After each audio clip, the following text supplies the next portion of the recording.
Alina Channel မှာကြိုဆိုပါတယ်။အခုဖတ်ပြပေးမယ့်စာအုပ်လေးကတော့ဆရာကြီးဦးဖုံးဓာတို့ရဲ့အဖေအိမ်ဆိုတဲ့စာအုပ်ထဲကစောင်လေးတစ်ထည်ဆိုတဲ့ခေါင်းစဉ်ပဲဖြစ်ပါတယ်။စောင်ကလေးတစ်ထည်ဒီနေ့စောင်တွေကတော်တော်အေးတယ်။မနက်ဆိုရင်ဆိုင်ငယ်စီးရတာအရန်အေးတာပဲ။ည8 နာရီလောက်ဆိုရင်အေးဓာတ်ကဝင်လာပြီ။ညအိပ်ရင်လည်းထူးထူးတဲတဲလေးဝစ်ပြီးစောင်တေချာခြုံအိပ်ရတယ်။အပြင်မှာလည်းနင်းတွေကြနေတယ်။တရုတ်နွေးတယ်ထူထူနဲ့ဘောင်းမီပွားပွားကိုဝစ်ပြီးအိပ်ရဝင်ရတယ်။ဒီလိုနဲ့စောင်းညတညတရီတို့မှာကျွန်တော်ရဲ့နဘေးအိမ်မောကြနေတဲ့ချစ်စနီးကိုကြည့်မိတယ်။သူကတရုတ်ဆောင်ကြီးကိုခြုံခေါင်းစွပ်တွေခြေအိတ်တွေနဲ့အိမ်မောကြနေလိုက်တာနှစ်ချိုက်ကြီးအိပ်ပျော်နေလိုက်တာဝစ်ထားတဲ့အဝတ်စားတွေကလည်းထူထူထဲထဲလုံလုံချုံချုံနဲ့ကျွန်တော်ကိုကြောပေးပြီးဒူးလေးကိုကွေးလို့အိတ်နေလိုက်တာများဒီနေရာမှာကျွန်တော်စိတ်တွေဟာဟိုးလွန်ခဲ့တဲ့နှစ်ပေါင်း20စီကိုပြန်ရောက်သွားမိတယ်။သူနဲ့ကျွန်တော်1989ခုနှစ်နိုဝင်ဘာ26ရက်နေ့မှာမင်္ဂလာဆောင်နေ။နိုဝင်ဘာပြီးတော့ဒီဇင်ဘာစောင်းညတွေကိုဖျက်တမ်းခဲ့ရတဲ့မင်္ဂလာဦးအချိန်ပေါ့။အဲ့ဒီအချိန်တုန်းကကျွန်တော်ဘဝမှာဘာကိုမှမပိုင်ဆိုင်သေးတဲ့ကာလပါ။ကျွန်တော်ပိုင်ဆိုင်တဲ့မင်္ဂလာဦးပစ္စည်းမြဆဆမရှိပါကျွန်းကရင်လေးတစ်လုံးရဲ့ခေါင်းအုံးလေးတစ်ခုရဲ့ဘူးတလင်ဆောင်လေးတစ်ထည်တင်ပြူးစုပ်လေးတစ်ချက်ပိတ်ချင်အောင်ကလေးတစ်လုံးနဲ့မင်္ဂလာဦးကာလာကိုရှင်ခုံလှိုက်မောခဲ့ရတယ်တစ်တာအစုပ်လေးတစ်လုံးရဲ့ချင်းခဏကြတတ်တဲ့စက်ပိန်လေးတစ်စီးရဲ့အင်ကြီးအဖြူလေးနှစ်ထွဲခက်နွမ်းကချင်ပစိုးနှစ်ထည်ရဲ့နောက်ပြီးကျွန်တော်ချစ်တဲ့ကျွန်တော်ကိုယ်တိုင်ရအောင်ယူထားတဲ့မိန်းမတစ်ယောက်ရဲ့ဒါတွေဟာကျွန်တော်ဘဝရဲ့ပထမအဆုံးမင်္ဂလာဦးပစ္စည်းတွေပါ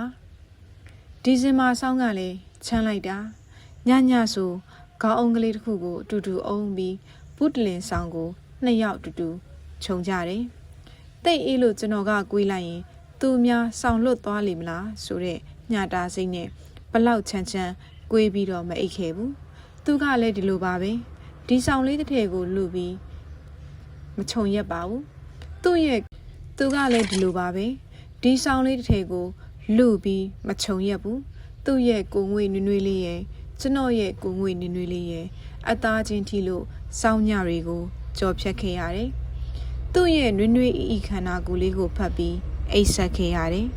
ဘလောက်ပဲအေးစောင်းတစ်ထည်အောက်မှာပစိုးအစုပ်ကလေးကိုဝစ်ထားတဲ့ကျွန်တော်နဲ့ထမိန်ခက်နွမ်းကိုဝစ်ထားတဲ့သူနဲ့နှွေးထွေးမှုကိုနှလုံးသားနဲ့မြင်အောင်ကြည့်ပြီးရှာခဲ့ကြတယ်ကျေးဇူးတင်စရာကောင်းလိုက်တဲ့စောင်းညတွေကိုရှင်ထဲမှာမှတ်ထင်ရှိနေမိတယ်စောင်းလေးတစ်ထည်ရဲ့အောက်မှာညတာခြင်းတွေ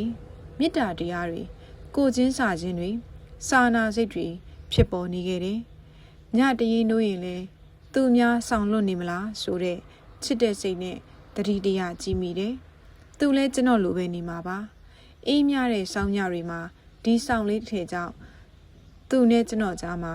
နားလည်မှုတွေရခဲ့တယ်။မပြည့်စုံသေးတဲ့ကာလမို့လို့အခက်ခဲတွေတိုင်းစိတ်ဝမ်းမကွဲပဲပျော်ရွှင်စွာဖြည့်ရှင်းခဲ့ကြတယ်။စောင်းလေးတစ်ထည်အောက်မှာရှင်ခုန်ခြင်းတွေကြည်နူးခြင်းတွေကျင်နာခြင်းတွေနဲ့မျောလင်းချက်တွေကိုအတူအိမ်မက်မှတ်ခဲ့တယ်။သူ့ရဲ့အိမ်မက်ဟာကျွန်တော်ရဲ့အိမ်မက်ပါပဲ။ဒီလိုပါပဲကျွန်တော်ရဲ့အိမ်မက်ဟာလည်းသူ့ရဲ့အိမ်မက်ဖြစ်ခဲ့တယ်။ခေါင်းလေးတစ်ခုပေါ်မှာအတူခေါင်းချပြီးအိတ်ဆက်ခဲ့ကြတာဆိုတော့မျောလင်းချက်တွေလည်းတူခဲ့ကြတယ်။ထမင်းစားရင်လည်းစပွဲကုံအဝိုင်းလေးတစ်လုံးနဲ့အတူ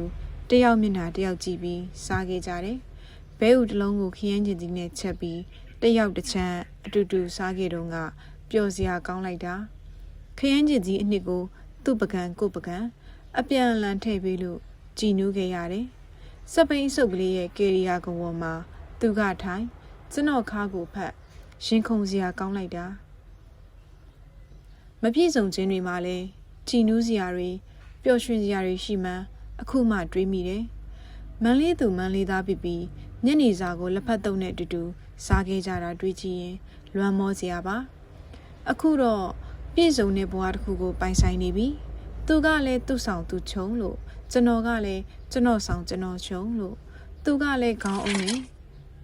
သူကလည်းသူ့ခေါင်းအုံးနေသူကျွန်တော်ကလည်း ကျွန်တော်ကောင်းအောင်နဲ့ကျွန်တော်သူကလည်းတရုတ်ပေါင်းမိအထူကြီးနဲ့ကျွန်တော်ကလည်းသူ့လိုပါပဲ6ပေပတ်လေကတင်တစ်ခုပေါ်မှာအတူတူအိပ်ပြီးအနေဝေးခဲ့ကြတယ်သူနဲ့ကျွန်တော်ကြားမှာကိုသိရင်နဲ့တင်းတင်းတွေရှင်ငွေ့နွေ့နွေ့တွေတိုးတိုးညင်ညင်ရင်ခုန်တန်းတွေမကြားရတာအတော်ကြာခဲ့ပြီပေါ့အိမ်မောကြနေတဲ့သူ့ရဲ့မျက်နှာပေါ်မှာကျွန်တော်ကိုညှာတာစရာစာနာစရာမလိုဘူးဆိုတဲ့အသည့်တွေကြောင့်ခက်ထန်ထန်အိတ်နေသလားလို့တောင်ထင်မိပါတယ်ဟုတ်ပါတယ်နားလည်မှုပေးစရာမလိုတော့ဘူးကိုကျွန်တော်ကလည်းအလုပ်ရှုပ်သူကလည်းအလုပ်ရှုပ်ထမင်းလက်စုံမစားရတာလဲကြာပါပြီတကယ်လို့ထမင်းဝိုင်းမှာစုံပြင်းရင်လဲအလုပ်ကြောင်းငွေအကြောင်းအောင်မြင်မှုအကြောင်းကိုထက်သားတဲ့သူတွေကိုသူ့ထက်သားအောင်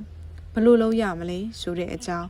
ဘယ်စတိုးဆိုင်ကပစ္စည်းတွေကပူကောင်းနေဆိုတဲ့အကြောင်းရွှေဈေးကဘလို့မြေဈေးအိမ်ဈေးကဘလို့ဒါတွေပဲပြောဖြစ်ကြတယ်အောင်မြင်မှုရဲ့နောက်ကိုလိုက်ရင်ငွေနောက်လိုက်ရင်သူနဲ့ကျွန်တော်ကြားမှာအိမ်တော်ကြီးရဲ့အနှစ်သာရတွေအတိတ်ပဲမေ့သွားသလိုခံစားလာရတယ်ပိုင်ဆိုင်မှုရဲ့နောက်မှာသူ့ရဲ့အိမ်မက်နဲ့ကျွန်တော်ရဲ့အိမ်မက်မတူကွဲပြားနေတာကိုတတိမပြုမိခဲ့ဘူးအခုကတင်တစ်လုံးပေါ်မှာအတူတူအိပ်ပြီးယုံကြည်ချက်တွေအတူတူမဖြစ်ကြတော့ဘူးကတင်တစ်လုံးပေါ်မှာအတူတူအိပ်ပြီးအိမ်မက်တွေမတူတော့တဲ့ဘဝကိုရောက်မှမသိရောက်ခဲ့ကြရတယ်မပြီးပြည့်စုံသေးတဲ့အချိန်တုန်းကစက်ပိန်တစ်စီးပေါ်မှာကျွန်တော်ကနေနေသူကတွန်းနေဂုံးအတက်တွေတွေ့ရင်ကျွန်တော်ကိုအမောပြေအောင်သူကသချင်းဆိုပြတယ်ကျွန်တော်ကလည်းသူနဲ့အတူလိုက်ပြီးသချင်းတွေအတူလိုက်ဆိုတယ်ဂုံးအစင်းကိုရောက်ရင်လဲကျွန်တော်ခါကိုသူကကြစ်ကြစ်ပါအောင်ဖတ်ထားတယ်အခုတော့သူလဲသူ့ဆိုင်ကဲနဲ့သူကျွန်တော်လဲကျွန်တော်ဆိုင်ကဲနဲ့ကျွန်တော်အိမ်တောင်ကြီးရဲ့အဓိပ္ပာယ်ဆိုတာဘာများလဲလို့မတွေးမိနိုင်လောက်အောင်ငွေနောက်စီးပွားရေးနောက်အောင်မြင်မှုနောက်ကိုကျွန်တော်တို့လိုက်နေကြတယ်အခုတော့သူကအိတ်နေလိုက်တာအပြင်မှာကနှင်းနေကြနေတယ်ရှင်ခုံစရာစောင်းညတွေဟာအခုတော့အထီးကျန်တဲ့စောင်းညတွေဖြစ်နေခဲ့ပြီလေ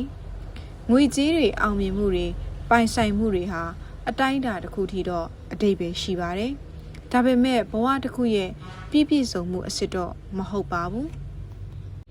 ငွေကြေးတွေအောင်မြင်မှုတွေပိုင်ဆိုင်မှုတွေဆိုတာအတိုင်းအတာတစ်ခုထိတော့ရှိပါတယ်ဒါပေမဲ့ဘဝတစ်ခုရဲ့ပြည့်ပြည့်စုံမှုအစစ်မဟုတ်ပါဘူးမိသားစုဘဝဆိုတာငွေတွေပုံပေးုံနဲ့မပြည့်စုံဘူးတိုက်ကြီးတွေကားကြီးတွေခြံဝင်းကြီးတွေနဲ့အိမ်တောင်ကြီးဘဝကိုတိဆောက်လို့မရပါဘူးနှွေးထွေးမှုတွေစာနာမှုတွေမေတ္တာတရားတွေညှာတာစိတ်တွေနဲ့တိဆောက်ရတယ်ဆိုတာအခုမှတွေးမိတယ်ကျွန်တော်စာသင်ခန်းနဲ့ကက်လျက်လေးတိုက်ပိုင်ရှင်တရုတ်မကြီးပြောတဲ့စကားကိုဖောက်သေးချပြစီဥဖုံငါမပြောဘူးဟိုးတုန်းကပြောတယ်အခုမပြောဘူးဟိုးတုန်းကမှော်ထဲမှာစင်းစင်းရဲနေရတာပျော်စရာကောင်းတယ်စင်းရဲတုန်းကတော့ယောက်ျားတွေကအိမ်နောင်ကြီးပေါ်မှာသစ္စာရှိတယ်ငွေကြီးလဲချမ်းသာလာရောသစ္စာမရှိကြတော့ဘူးငါသားသမီးတွေလည်းအတူတူပဲငါစင်းရဲတုန်းကသူတို့လိမ်မာကြတယ်ငါတို့လည်းချမ်းသာလာရောသူတို့လည်းမိုက်မဲကုန်ကြတယ်ငါယောက်ျားဆိုငွေနောက်လိုက်ခီးသွားနေတာအခုငါတိုက်တွေကားတွေငွေတွေနဲ့အထီးကျန်တယ်လို့ခံစားရတယ်ငွေရှိရင်ပြည့်ပြည့်စုံပြီလို့ငါထင်ခဲ့တာငွေရှိတိုင်းမပြည့်ပြည့်စုံဘူးအောင်မြင်မှုရတိုင်းလည်းမပြည့်ပြည့်စုံဘူးစိုင်းထိဆိုင်တချင်းကြားဘူးလားရေးဆံမှာလျှောရေးစုံမှာမျောအဲ့ဒီတချင်းငါအရန်ကြိုက်တယ်ရေးဆံတုံးကတော့အတူတူလှော်ခဲ့ကြတယ်မောတယ်ဒါပေမဲ့ပျော်တယ်ရေးစုံလဲကြုံရောသူကလည်းလှော်ခြင်းရလောငါကလည်းလှော်ခြင်းရလောဘဝကြီးကအတိတ်ပဲမရှိပါဘူးငါတိုက်ကြီးတွေကားကြီးတွေနဲ့နေရလို့ပျော်တယ်များထင်နေလားငါမပျော်ဘူးဟိုးရင်တော့ဘဝဟာငွေကြေးမပြည့်စုံပေမဲ့ငါပျော်တယ်အခုတော့တယောက်ကိုစောင့်တထဲစီနဲ့ဒီဇင်ဘာညစောင်းညများမှာသူ့နဲ့ကျွန်တော်စိတ်ချင်းဝေးနေကြတယ်တကယ်တော့ပြည့်စုံမှုမှာလည်းအထီးကျန်မှုတွေရှိနေပါလားအောင်မြင်မှုတွေမှာလည်းကြာရှုံးမှုတွေနဲ့ပါလားပိုင်ဆိုင်မှုမှာလည်းလိုအပ်ချက်တွေနဲ့ပါလားမပြည့်စုံမှုမှာရှိတဲ့ကျင်နာခြင်းနှွေးထွေးခြင်းစာနာခြင်းညှာတာခြင်းနားလည်ခြင်းမေတ္တာစိတ်တွေကိုမြင်အောင်ကြည့်ပြီးကိုယ့်ဘဝကိုကြည်နေရအောင်ဗျာ ဒါကြောင့်ဆောင်လေးတစ်ထည်အောက်မှာတူညီတဲ့အိမ်မက်တစ်ခုကိုပိုင်ဆိုင်ခွင့်ရခဲ့တဲ့ဆောင်းညတွေကိုကျွန်တော်လွမ်းနေရင်အိမ်နီညကအိမ်မပြောခဲ့ပါဘူးဗျာဆုံးအောင်နှထောင်ပေးလို့ကျေးဇူးတင်ပါတယ်ရှင်ပြီးဆုံးအောင်နှထောင်ပေးတဲ့အတွက်ကျေးဇူးတင်ပါတယ်ရှင်